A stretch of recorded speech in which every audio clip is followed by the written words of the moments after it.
You are listening to HOA Citation Circus. The portal log showed who really touched the file. I am not joking. Dawn Fletcher pointed at the charity donation pile by the mailbox cluster and yelled that a small travel bag vanished, and therefore I did it. Her clipboard came up like a shield, color tabs flapping, and she jabbed her finger at my chest. You do not get special treatment, she said, and I can make this official with one phone call. I live in Richmond, Virginia, in a subdivision called Maple Ridge Community Association, and my gate access and parking rights were already on thin ice because Dawn decided I was a problem the day I moved in. I work as a social worker, which means I keep my cool in tense situations, but this was different. This was my home, my reputation, and my ability to park in my own driveway at stake. Dawn is the board president, which in her mind means she is judge, jury, and warden.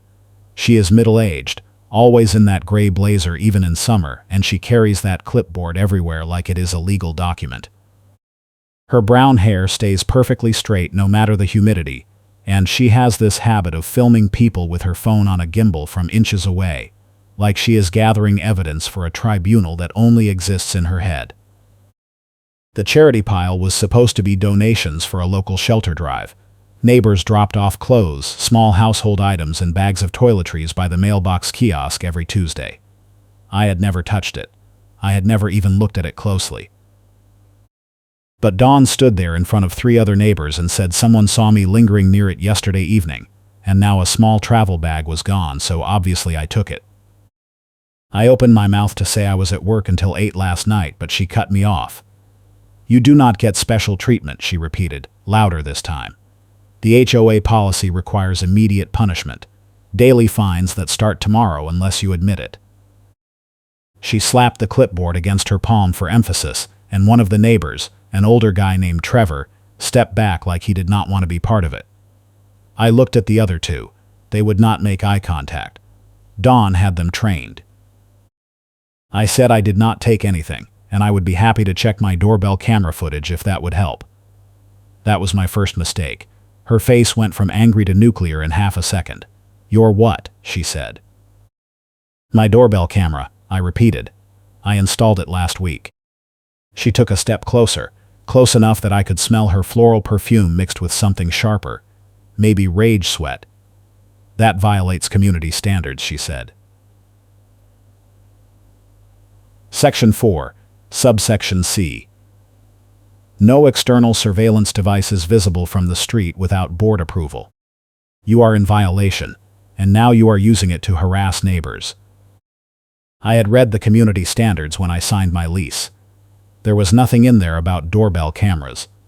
Half the block had Ring doorbells. I told her that, calmly, because losing my temper would only make it worse. She smiled, and that smile was worse than the yelling. I can make this official with one phone call, she said again, pulling out her phone and waving it like a weapon. Trevor muttered something about needing to get back inside. The other 2 neighbors drifted away. Dawn stayed. She opened her clipboard and pulled out a pre-printed violation notice, the kind with fill-in-the-blank spaces. She wrote my address in pen, checked a box labeled unauthorized equipment and another labeled theft suspicion, then tore it off and handed it to me. Daily fines start tomorrow, she said. $50 a day until you remove the camera and return what you stole. I looked at the notice. The date at the top was today, but the incident date was listed as 5 days ago, which made no sense because I had only installed the camera 3 days ago. I pointed that out. She shrugged. Clerical error, she said. Do not worry, I will fix it in the system. That was the moment I realized she was not just angry. She was setting me up. The fines, the fake dates, the public accusation, all of it was deliberate. I folded the notice, put it in my pocket, and walked back to my townhouse. My hands were shaking. I had dealt with hostile bureaucrats before in my job, but this was different. This was my home. This was personal. I checked my doorbell camera footage as soon as I got inside. I scrubbed through yesterday evening, the time Dawn said I was lingering by the donation pile. I was not there. The camera angle covered my porch and part of the walkway, but it also caught a sliver of the mailbox kiosk in the far right corner of the frame. At 6:42, a figure in a gray blazer walked up to the pile, looked around, and picked up a small black travel bag. The figure turned slightly, and I saw brown shoulder-length hair and a clipboard tucked under one arm. It was Dawn. I saved the clip. I saved 3 more clips from the previous 2 weeks, showing her circling my townhouse at odd hours, always with that clipboard, always looking at my porch like she was taking notes. Then I called my neighbor 2 doors down, a guy named Marcus. He had been framed by Dawn 6 months ago over a parking decal that mysteriously went missing from his windshield. She tried to tow him, claimed he never registered his car, and produced a fake registration log that did not include his name. He fought it, kept receipts, and eventually got his decal back, but the experience left him bitter and careful. He kept everything now. Marcus came over 20 minutes later. He looked at the footage, nodded slowly, and said, "She did the same thing to me. Different lie, same method. She has access to the donation pile, the mailbox master key, the parking lot gate codes, everything. If something goes missing, she can move it, hide it, or take it, and then she blames whoever she wants to get rid of." I asked him why anyone would want to get rid of me. I had been here 4 months. I paid my rent on time, kept my place quiet, and barely interacted with the HOA beyond signing the lease. He laughed, but it was not a happy sound. "You installed a camera," he said. "You have evidence now. She does not like evidence. Evidence is her enemy." Someone knocked on my door. I looked through the peephole. Dawn stood on my porch, phone on the gimbal again, aimed at my door. I opened it halfway, keeping the chain on. She smiled. "I am here to verify compliance," she said. "I need to see that you removed the doorbell camera." It had been 40 minutes since she handed me the violation notice. I told her I had not removed anything yet because I was reviewing the policy she cited, and I could not find any rule against doorbell cameras. Her smile got tighter. "I will send you the updated policy tonight," she said. "In the meantime, your refusal to comply is being documented." She tapped her phone screen like she was typing a note. "I will also need to inspect your interior for any stolen property, per Section 9 of the Community Theft Response Protocol." There was no Section 9. There was barely a Section 4. I told her I was not letting her inside without a warrant or a board vote. She leaned in closer, phone gimbal and all. "You do not get special treatment," she said for the 3rd time. "This is your last chance." I closed the door. She stayed on the porch for another 2 minutes, filming my door, then finally left. I watched her walk back toward the mailbox cluster on my doorbell camera feed. She stopped, looked directly at my camera, and held up her clipboard, tapping it twice like she was sending me a message. That night, I printed the doorbell footage screenshots, highlighted the timestamps, and started building a timeline. Marcus came back with a folder of his own documents, including his old parking decal dispute, and a list of 3 other neighbors who had been fined or threatened by Dawn in the past year. One had been accused of damaging a communal trash enclosure. Another had been cited for noise violations that never happened.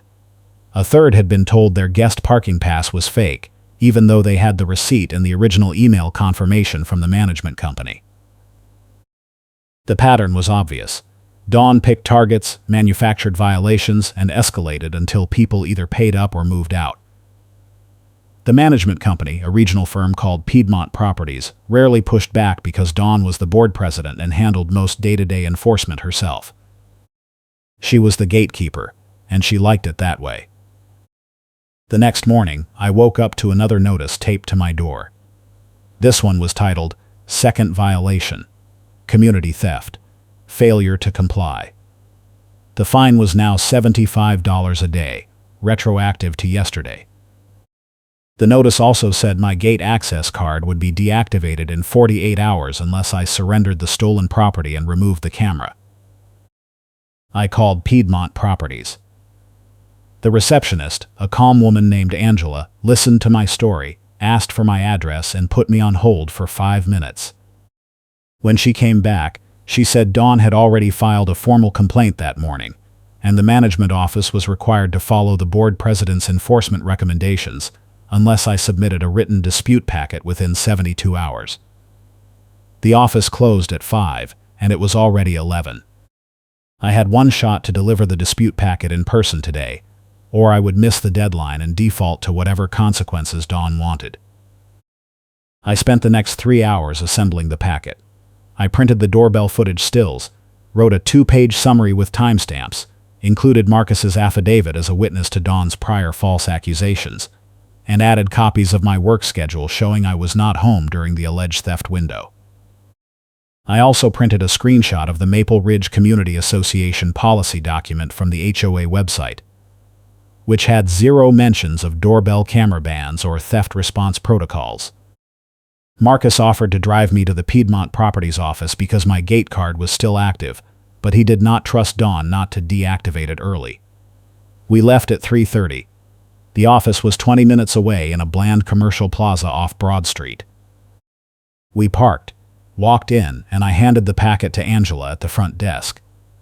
She glanced through it, raised her eyebrows, and said she would pass it to the regional manager. While we waited, Dawn walked in. She did not see us at first. She marched up to the counter, slammed a stapled packet of her own down, and said she needed an emergency board vote scheduled to revoke my lease for criminal activity.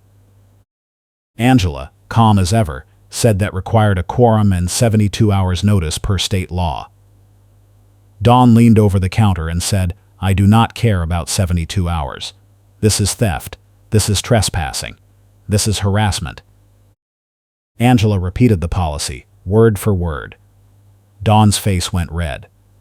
She turned and saw me sitting in the waiting area. Her eyes locked on mine, and for a second I thought she might charge over, but Marcus stood up next to me, arms crossed, and she hesitated. Instead, she pulled out her phone, aimed it at me on the gimbal, and started filming. I stayed seated. Angela called security, a quiet older man who appeared from a back hallway, and asked Dawn to put the phone away. She refused. He asked again. She said she was documenting a criminal in the building and she had every right. He told her if she did not leave, he would call the police for trespassing. She laughed, but it was shaky. "You work for me," she said. "I am the board president." He shook his head. "I work for Piedmont, ma'am. You are not Piedmont." Her phone died. The gimbal went limp. The screen went black, and she froze mid-rant like someone had pulled her power cord. Marcus coughed to cover a laugh. Angela pretended to look at her computer. The security guard waited. Dawn stuffed the dead phone into her blazer pocket, grabbed her packet, and walked out without another word. Angela exhaled slowly and said the regional manager would review both packets by end of day tomorrow. I thanked her and left. Marcus and I drove back in silence, but I could see him grinning. The next day, I got an email from Piedmont Properties. The subject line was Dispute Resolution, Case Bramble Ridge 24-1188. I opened it. The regional manager had reviewed the footage, confirmed the timestamps, cross-checked the policy document, and determined that my doorbell camera was compliant and that Dawn's theft accusation was unsupported. The fines were voided. My gate access would remain active. The email also noted that the board president would be reminded of proper enforcement procedures. I forwarded the email to Marcus. He replied with a thumbs-up emoji and a warning, "She is not done. Watch your back." He was right. 2 days later, I came home from work and found my parking spot taken by an HOA maintenance truck. A yellow violation sticker was plastered on my front door, citing unauthorized vehicle storage. I did not have an unauthorized vehicle. I had one car, a 10-year-old sedan, legally registered and insured, parked in my assigned spot every night. The sticker listed a tow deadline, 24 hours. I checked my doorbell footage. The maintenance truck had pulled into my spot at 9 in the morning and had not moved since. A worker in an HOA vest had walked up to my door, slapped the sticker on, and left without knocking. Dawn had orchestrated the whole thing. I called Piedmont Properties again. Angela said the tow order came from the board president, and unless I could prove the sticker was false, the tow company had authorization to remove my vehicle tomorrow morning. I asked for the name of the tow company. She hesitated, then said she would send it in an email. The tow company was called Southside Recovery. I called them. The dispatcher said they had a work order for my address, scheduled for 6 in the morning, non-negotiable. I asked if they had photos or documentation of the alleged violation. He said the HOA provided that, not them. I asked if I could submit proof that my vehicle was compliant. He said I could try, but their contract was with the HOA, not individual residents, so it did not matter much. I printed my vehicle registration, my parking assignment confirmation from Piedmont, and a new screenshot from my doorbell footage showing the HOA truck blocking my spot. I drove to the Southside Recovery lot that evening. The office was a double-wide trailer behind a chain-link fence. The dispatcher, a tired guy in his 50s, listened to my story, flipped through the papers and shrugged. "Look," he said, "I get it. But if the HOA says tow, we tow. If you want to fight it, fight them, not us." I asked if he had ever met Dawn Fletcher. He laughed. "Oh yeah," he said. "She calls us twice a week. Half the time the violations are bogus, but we do not get paid to argue. We get paid to hook and haul." I asked if he would be willing to note in his records that I disputed the order. He said sure, but it would not stop the tow. I left the paperwork with him anyway. It was better than nothing. That night, Marcus called me. He said Dawn had been going door to door, telling neighbors I was under investigation for multiple thefts and that my vehicle was illegal. 2 people had already asked him if it was true. He told them no, but the rumor was spreading. The next morning I woke up at 5 and moved my car to a grocery store parking lot 3 blocks away. If Southside Recovery could not find it, they could not tow it. I walked back home and waited. At 6:15, a flatbed truck pulled into the complex. The driver circled my building twice, checked his clipboard, and left. 10 minutes later, my phone rang. It was Angela from Piedmont Properties. She said the tow company reported my vehicle as missing, and Dawn had filed a new complaint accusing me of evading enforcement. I told Angela I moved my car because the violation was fake and I was not going to let it get towed over a lie. She sighed and said she understood, but the situation was escalating and the regional manager wanted to schedule a mediation meeting. I agreed. The meeting was set for 2 days later at the Piedmont office. In the meantime, Dawn escalated again. She printed flyers, actual paper flyers, with a grainy photo of me from God knows where, and a headline that said Community Safety Alert, Theft Suspect. She taped them to the mailbox cluster, the pool gate, and the entrance kiosk. Marcus tore down the ones he could find and brought them to me. The flyer claimed I was suspected of stealing from cars and had evaded a lawful tow order, and it urged residents to report any sightings of me to the board president immediately. I took photos of every flyer I could find and sent them to Angela. She replied within an hour. The regional manager was furious. Defamation like that could expose Piedmont to liability. The mediation meeting was moved up to tomorrow morning, 9 sharp, and Dawn was required to attend. The meeting was in a small conference room at the Piedmont office. The regional manager, a sharp woman in her 40s named Diane, sat at the head of the table. Angela sat to her left, taking notes. I sat on one side. Dawn sat on the other, clipboard in front of her, phone on the gimbal resting on the table like a witness. Diane opened with a summary of the dispute. She listed the theft accusation, the doorbell camera complaint, the fake tow order, and the defamatory flyers. She asked Dawn to explain her actions. Dawn launched into a speech about community standards, resident accountability, and her responsibility as board president to maintain order. She said I was a disruptive presence, that I had installed unauthorized surveillance, and that my refusal to comply was evidence of guilt. Diane let her finish, then asked for proof. Dawn opened her clipboard and pulled out a stack of printed violation notices, all with my address, all dated over the past 2 weeks. Diane flipped through them, then looked up. "These are all generated by you," she said. "Do you have any independent witnesses? Any third-party reports? Any actual evidence of theft or misconduct?" Dawn hesitated. She said the theft was obvious because the donation bag was gone and I was seen near the pile. Diane asked who saw me. Dawn said a neighbor reported it anonymously. Diane asked for the report. Dawn said it was verbal. Diane asked when. Dawn said she did not remember exactly. I spoke up. I said I had doorbell footage showing Dawn taking the bag herself. I pulled out a printed still from my binder and slid it across the table. Diane picked it up, studied it, and showed it to Angela. Dawn's face went pale. She said the footage was fake, that I had edited it, that it was not admissible. Diane asked if she wanted to review the original file. Dawn said she did not need to because she knew what she saw. Diane set the photo down.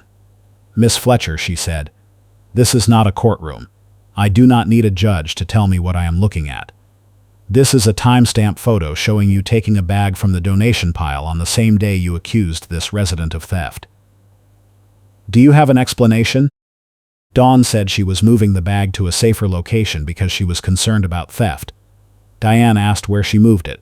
Dawn said her storage closet. Diane asked if she logged it. Dawn said no. Diane asked why not. Dawn said she did not think it was necessary. Diane closed her folder. "Miss Fletcher, you have accused a resident of theft without evidence, issued fake violation notices, attempted an illegal tow, and distributed defamatory material. If this were a criminal case, you would be in serious trouble. As it stands, this is a civil contract dispute, and my recommendation is that the board remove you from your enforcement role immediately." Dawn stood up, knocking her chair back. "You cannot do that," she said. "I am the president. I am elected. You work for us." Diane stayed seated. "I work for Piedmont Properties, Miss Fletcher. The board is our client, but you are not the board. You are one member. And if the rest of the board wants to keep their contract with us, they will address this situation, or we will terminate." Dawn grabbed her clipboard and her phone and stormed out.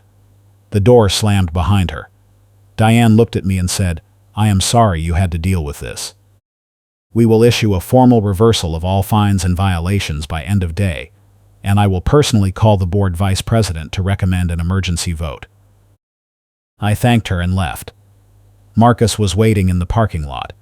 He had taken the morning off work to be nearby in case I needed backup. I told him what happened, and he grinned. "That is not the end," he said. "She still has keys. She still has access. She is going to do something desperate." He was right again. If you are enjoying this wild story, hit that like button and subscribe so you do not miss the next one. That afternoon, I came home to find my front door slightly ajar. I had locked it that morning. I was sure of it. I pushed it open slowly, expecting to find my place trashed, but everything looked normal. I checked the rooms. Nothing missing. Nothing moved. But the air smelled like floral perfume. I checked my doorbell footage. At 1:30, Dawn had walked up to my door, used a key to unlock it, stepped inside, and stayed for 4 minutes. Then she came back out, locked the door behind her, and walked away. She had a small black pouch in her hand that she did not have when she went in. I called the police. 2 deputies showed up 20 minutes later. I showed them the footage. They took a report, gave me an incident number, and said they would follow up with Dawn. One of them said I should consider changing my locks because HOA master keys were not supposed to be used for personal entry without notice or emergency. I said I would, and I asked if they could retrieve whatever she took. The deputy said unless I knew what was missing, it would be hard to prove theft. I said I would check and call them back if I found anything. After they left, I went through my place again, slower this time. I checked drawers, closets, cabinets. Nothing obvious was gone. Then I remembered the black pouch. I pulled up the footage again and zoomed in. It was small, maybe the size of a pencil case, with a zipper. I did not own anything like that. I called Marcus. He came over, watched the footage, and said, "She planted something. That is the only reason she would bring a pouch in and take a different pouch out. Check your couch cushions, your bathroom, anywhere she could stash something small." I searched. Under the couch cushions, I found a small zippered pouch I had never seen before. Inside were 3 items: a silver keychain, a pack of gum, and a folded $20 bill. I did not recognize any of it. Marcus pulled out his phone and took photos. He said, "She is setting you up again. She is going to say you stole these from someone. And now she has proof, because they were in your house." I called the deputies back and explained. They returned, collected the pouch as evidence, and updated the report. One of them said this was now trespassing and attempted framing, and they would escalate it to a detective. I gave them a copy of the full doorbell footage file on a thumb drive. That night, I got a text from an unknown number. It said, "Drop the complaints or it gets worse." I screenshotted it and forwarded it to the detective and to Angela at Piedmont. Angela called me 10 minutes later. She said the board vice president had called an emergency meeting for tomorrow evening, and Dawn was being asked to resign. If she refused, they would vote to remove her. The meeting was held at the community clubhouse, a small building near the pool. I was not a board member, so I could not attend, but Marcus was allowed in as a resident observer. He texted me updates throughout. Dawn showed up with her clipboard and her phone gimbal. She gave a 20-minute speech about how she was being targeted by a criminal resident and a corrupt management company. The vice president asked her to address the doorbell footage showing her taking the donation bag. She said it was doctored. He asked her to address the footage showing her entering my unit. She said she had a right to inspect for safety violations. The vice president asked if she had given me notice. She said verbal notice was sufficient. He read the state statute that required written notice. She said the statute did not apply to HOA enforcement. He said yes, it did. She started yelling. He called for a vote. 4 board members voted to remove her from the president role immediately. 1 abstained. Dawn screamed that the vote was illegal, grabbed her phone and tried to film the board members. The vice president asked her to leave. She refused. He called the police. The same 2 deputies from earlier arrived. They recognized Dawn from the trespassing report. One of them asked her to step outside. She said she was the president and they had no authority. He said she was trespassing on HOA property after being asked to leave by the board, and if she did not go voluntarily, she would be arrested. She left, but she stood in the parking lot and filmed the clubhouse for another 30 minutes until the deputies told her to go home. The next morning, Diane from Piedmont called me. She said the board had voted to change all master key codes and gate access protocols, and Dawn no longer had any enforcement authority. She also said the management office had conducted a full audit of recent HOA complaints and found 12 cases in the past year where Dawn had issued fines or violations without proper documentation. 3 of those residents had already paid penalties they did not owe. Piedmont was issuing refunds and formal apologies. I asked if Dawn was being prosecuted. Diane said the police investigation was ongoing, but the board had also retained an attorney to explore civil remedies for the financial and reputational damage. She said I should consider speaking with an attorney myself if I wanted to pursue damages. I said I would think about it. That afternoon, Dawn showed up at my door again. This time I saw her coming on the doorbell camera and I called Marcus before she could knock. He arrived just as she started pounding on the door. I opened it with the chain on. She had her clipboard, but no phone this time. Her hair was messy, her blazer wrinkled. She looked like she had not slept. "You ruined my life," she said. "I gave this community everything. I kept it safe. I kept it clean. And you turned everyone against me." I told her I did not turn anyone against her. She did that herself when she lied, stole, and framed me. She said I had no proof, I said the doorbell footage, the police report, the board vote, and the Piedmont audit were all proof. She said none of it would hold up. I said it already had. Marcus stepped into view behind me. He said, "Dawn, you need to leave. You do not live here anymore. The board banned you from the property." She looked at him, then back at me. Her face twisted into something ugly. "You do not get special treatment," she said one last time, but her voice cracked halfway through. I closed the door. She stood there for another minute, then walked away. Marcus stayed with me until we saw her leave the complex on the doorbell camera. He said, "That is it. She is done. But you should still keep recording everything for a while, just in case." 2 weeks later, I got a registered letter from the Maple Ridge Community Association Board of Directors. It was a written reversal of all violations and fines, signed by the new board president. It included a formal apology and a check for $200 to cover my time and expenses. The letter also stated that Dawn Fletcher had been permanently removed from all HOA roles and was prohibited from participating in any enforcement activities. A separate letter from Piedmont Properties confirmed that my lease was in good standing and my gate access and parking rights were fully restored. The detective called me a few days after that.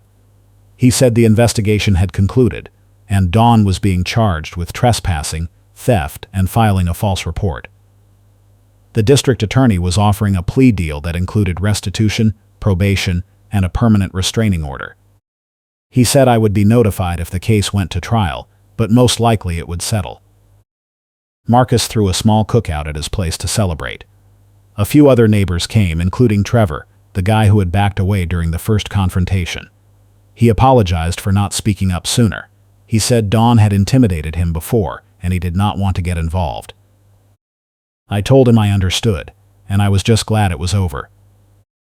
The HOA hired a professional management liaison to handle enforcement going forward. No more board presidents with clipboards in God complexes. No more fake violation notices. No more midnight entries. The new system required written complaints, photo evidence, and a review process before any fines could be issued. It was not perfect, but it was better. I kept my doorbell camera up. No one complained. A month later, I was walking to my car and I saw a small pile of donation bags by the mailbox kiosk. It was the same setup as before, same charity drive, same Tuesday collection. I stopped and stared at it for a second, remembering how it all started. Then I kept walking. Someone else could watch the bags now. I had done my part. I ran into Angela from Piedmont one last time when I stopped by the office to pick up my refund check. She said the board was still cleaning up the mess Dawn left behind.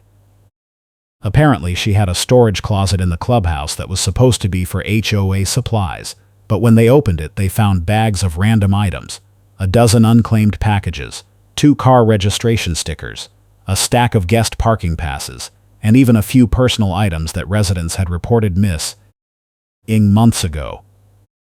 The board was still trying to figure out how to return everything. That stash container was opened in front of everyone at the next board meeting, and Dawn was not there to explain it. The new president read a list of the recovered items into the meeting minutes, and someone in the audience said it sounded like evidence in a criminal case. Someone else said it was evidence of how far things had gone wrong. Angela said it was the most uncomfortable meeting she had ever attended. The HOA was forced to produce records of every enforcement action Dawn had taken in the past 2 years, and the contradictions became public. Fines issued without documented violations, tow orders without photos, complaints filed by anonymous sources that did not exist. The board hired an outside auditor to review the finances, and they found discrepancies there too. Small amounts, nothing massive, but enough to raise questions about where certain fees and donations had actually gone. The auditor is still working on it. Dawn herself has been quiet. The restraining order means she cannot contact me, and she moved out of the community shortly after the plea deal. I heard through Marcus that she is living with a relative in another county. I do not know if she learned anything from this, and honestly, I do not care. She made her choices. She doubled down on lies, framed an innocent person, and abused her power. The system finally caught up with her, and that is enough for me. I still live in Maple Ridge. My parking spot is still mine. My gate card works. My doorbell camera is still recording. And every time I walk past the mailbox cluster, I think about how close I came to losing everything because one person decided I was a problem. But I kept my cool, gathered my evidence, and let the truth do the work. That is the only way to win against someone like Dawn. You do not fight dirty. You fight smart. You keep receipts. You stay calm. And you let them destroy themselves. Keep your cool, and I will see you next time.